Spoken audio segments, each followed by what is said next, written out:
আমি এটাও বলছি, এই ধরনের নোংরা ব্যক্তিরা তারা যতই মুখিয়া, যতই ক্ষমতাবান ব্যক্তির সাথে চলুক না কেন, আমার নাম রামপ্রসাদ পাল,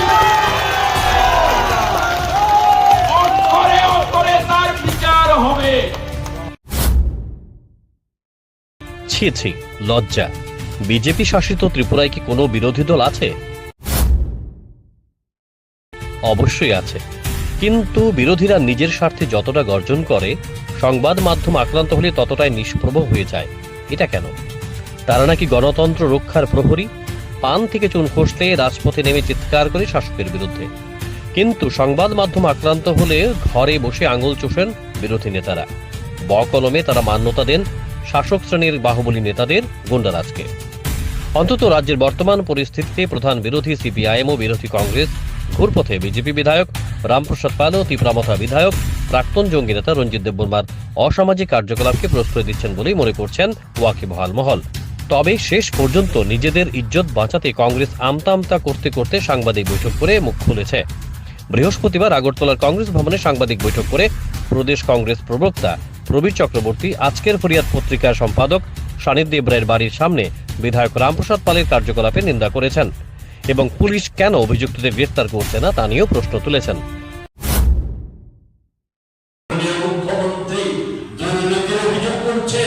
সংবিধান লঙ্ঘনের অভিযোগ করছেন, সাংবিধানিক ক্ষমতা অপপ্রয়োগের অভিযোগ করছেন, ব্যবস্থা নেওয়ার ক্ষেত্রে তাৎপর্য কেন? ওনার কথা, ওনার নির্দেশ পুলিশ মান্যতা দিচ্ছে না কেন? অনেক ঘটনা আমি আছি এখানে। সাংবাদিকদের সম্পর্কে, ওই সম্পাদকের বাড়ির সামনে পুলিশ হুমকি দেওয়া সম্পর্কে, সাংবাদিকদের ওই যে অবস্থান থেকে যে সমস্ত বিষয় উঠেছে সেই সম্পর্কিত বিষয় এখানে সবিস্তার উল্লেখ করতে চাই না। প্রদেশ কংগ্রেস প্রবক্তা প্রবীর চক্রবর্তী মুখ্যমন্ত্রীকে কাঠগড়ায় তুলে বলেন, মুখ্যমন্ত্রী বলার পর থানায় মামলা নথিভুক্ত করা হয়েছে, কিন্তু ঘটনার 5 দিন পরও পুলিশ অভিযুক্তদের গ্রেফতারের সাহস দেখাতে পারছে না। এটা গণতন্ত্রের লজ্জা।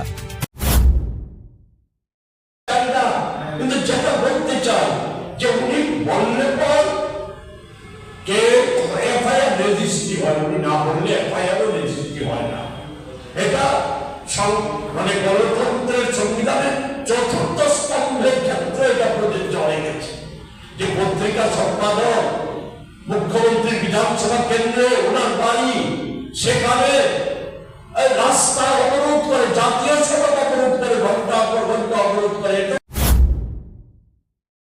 প্রশ্ন হলো, গত 14ই ফেব্রুয়ারি আজকের ফরিয়াদ পত্রিকার সম্পাদক সানিধ্য দেবরায়ের বাড়ির সামনে দাঁড়িয়ে তাকে প্রকাশ্যে হুমকি দিয়েছেন বিধায়ক রামপ্রসাদ পাল। সানিধ্য দেবরায়ের ছবি লাল কালি দিয়ে মার্কিং করে তাকে নিকেশ করার বার্তা দিয়েছেন। ত্রিপুরা হেডলাইন্স টিভি চ্যানেলের সম্পাদক প্রণব সরকারকে ঘুরিয়ে ফিরিয়ে হুমকি দিচ্ছেন শাসক জোট তীব্রামথার বিধায়ক রঞ্জিত দেববর্মা, যে নাকি একসময় গোটা রাজ্যে রক্তের হোলি খেলেছিল। ধারাবাহিকভাবে 4th স্তম্ভের উপর একের পর আঘাত আসার পরও কেন এতদিন কংগ্রেস চুপ ছিল? তারা কেন ঘটনার সঙ্গে সঙ্গে 4th স্তম্ভের নিরাপত্তা স্বার্থে রাস্তায় নামেনি? জনমনে উঠছে সেই প্রশ্ন।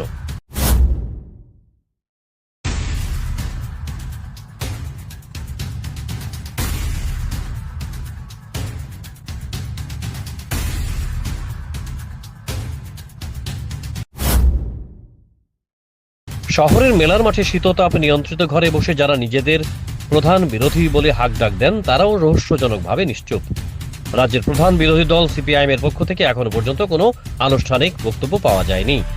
আসলে সিপিআইএমও কি ভয় পায় বিজেপি মথার বাহুবলী নেতা বিধায়কদের? জিতেন মানিকদের চলন বলনে এটাই স্পষ্ট হচ্ছে জনমনে। কংগ্রেস তো লজ্জা গোছানোর জন্য সাংবাদিক বৈঠক করে দোষ করিয়েছে, কিন্তু মেলার মাঠে লালবাড়ির অভিভাবকদের তো লজ্জাও নেই, তারা মুখে কুলু পেটে রেখেছেন। আসলে রাজ্যের কংগ্রেস, বিজেপি, সিপিআইএম, তীব্রামথা যেন একই বৃন্তের 4টি ফুল। তাই বিরোধী মিত্রশক্তি কংগ্রেস, সিপিআইএম নেতৃত্ব মুখ খুলছে না বিজেপি মথা শাসক জোটের বাহুবলী নেতাদের আস্ফালন নিয়ে। পরিশেষে বলা যায়, রাজ্যের সমস্ত সংবাদ মাধ্যমের উচিত শাসক দলের গুন্ডা বাহিনীর দ্বারা কংগ্রেস, সিপিআইএম নেতৃত্ব আক্রান্ত হলে এই সংক্রান্ত খবর ব্ল্যাক আউট করে দেওয়া। অবশ্যই সাধারণ মানুষের ক্ষেত্রে পাশে থাকবে সংবাদ মাধ্যম। এই সিদ্ধান্ত শুধুমাত্র কংগ্রেস, সিপিআইএম এর প্রথম সারির নেতাদের ক্ষেত্রে প্রযোজ্য। 2022 সালে আগরতলা কেন্দ্রের উপনির্বাচনের প্রাক লগ্নে আক্রান্ত হয়েছিলেন কংগ্রেস বিধায়ক সুদীপ রায় বর্মন। তখন রাজ্যের সমস্ত অংশের সংবাদ মাধ্যম সুদীপ রায় বর্মনের পাশে দাঁড়িয়েছিল। সিপিআইএম রাজ্য সম্পাদক জিতেন্দ্র চৌধুরীকে যখন এডিসিতে এরিয়াতে কাঠের লক দিয়ে মাথায় দুষ্কৃতীরা আক্রমণ করেছিল, তখন মিডিয়া ছিল জিতেনের পাশেই। আজ কেন কংগ্রেস সিপিআইএম মিত্রশক্তি নিশ্চুপ? তাদের কি রাজ্যের বৃহৎ অংশের মিডিয়ার প্রয়োজন নেই?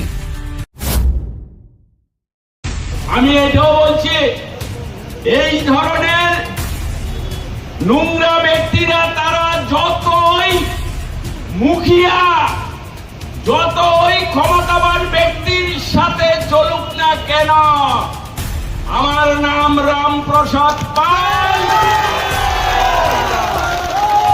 অক্ষরে অক্ষরে তার বিচার হবে। Bureau report, jam 24 news. আপনার বাড়ি হোক কিংবা অফিস, যদি সাজিয়ে তুলতে চান একদম আধুনিক ভাবে, তাহলে আসুন আপনার স্বপ্নের ঠিকানায় কাশীপুরে সুষমা স্টোরসে। সানহার্ট এবং Shreeji tiles and sanitary items এর অথরাইজড স্টকিস্ট, হোলসেলার ও রিটেলার। সুষমা স্টোরস মানে এক জায়গায় অভূতপূর্ব সব টাইলসের বিশাল কালেকশন। নতুন ট্রেন্ড, নতুন ডিজাইন আর মডার্ন টেকনোলজির সব সাইজের টাইলস পাবেন সুষমা স্টোরসে। আর সবচেয়ে আকর্ষণীয় ব্যাপার কি জানেন? আমাদের এখানে এখন গুগল লেন্স দিয়ে যে কোনো টাইলস স্ক্যান করলেই আপনার মোবাইলেই দেখতে পাবেন রুমের 360 ডিগ্রি ভার্চুয়াল ভিউ, অর্থাৎ আগে থেকেই দেখে নিতে পারবেন কোন টাইলস লাগালে ঘরটা কেমন লাগে দেখতে। তো আর দেরি কেন? আপনার ঘরের স্বপ্ন বাস্তবে রূপ দিতে আজই আসুন সুষমা স্টোরসে, কাশীপুর শুভম সলিটারের পাশে, আগরতলা। ফোন 03812910 এবং 9366941328। সুষমা স্টোরস, ঘরের সৌন্দর্যের সেরা ভরসা।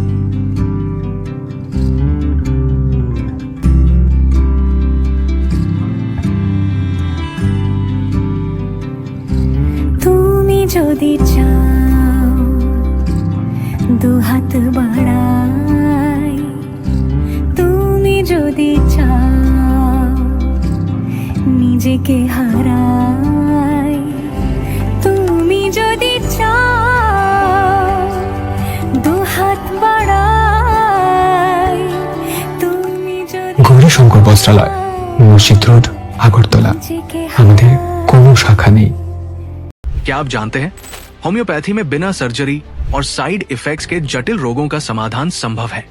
अगरतला शहर में कम खर्च में सटीक होम्योपैथी इलाज का एकमात्र पता है आरोग्य, the complete homeopathic health care solution. हम आधुनिक होम्योपैथिक पद्धति से माइग्रेन, अस्थमा, एलर्जी, चर्म रोग, कई अन्य जटिल बीमारियों का इलाज करते हैं। हमारे अनुभवी चिकित्सक हड्डियों की समस्याओं, डायबिटीज और अन्य गंभीर बीमारियों का अत्यंत देखभाल और सावधानी के साथ उपचार करते हैं। पूरी तरह प्राकृतिक, बिना किसी साइड इफेक्ट और प्रभावी होम्योपैथी चिकित्सा के माध्यम से किसी भी बीमारी के इलाज के लिए आज ही हमसे संपर्क करें। अपॉइंटमेंट बुक करने के लिए इस नंबर पर कॉल करें 9612721087। हमारा पता बहादुर तली लेन, RMS चौमोनी, अगरतला, पश्चिम त्रिपुरा।